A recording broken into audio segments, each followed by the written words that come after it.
Monday of the 13th week in Ordinary Time. Pagbasa gikan sa Santos nga Ebanghelyo, sumala ni San Mateo.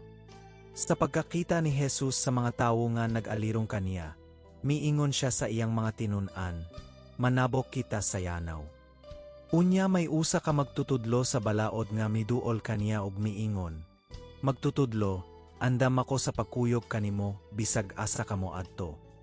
Si Jesus mitubag kaniya, ang mga milo may mga tagoanan, og ang mga langgam may mga salag, apan ang anak sa tawo walay dapit nga kapahulayan.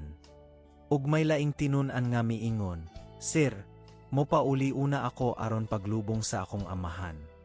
Si Jesus mitubag, sunod ka nako, og pasagdi ang mga patay nga maoy molubong sa ilang mga minatay. Ang Ebanghelyo sa Ginoo. Dagon ekaw o Kristo.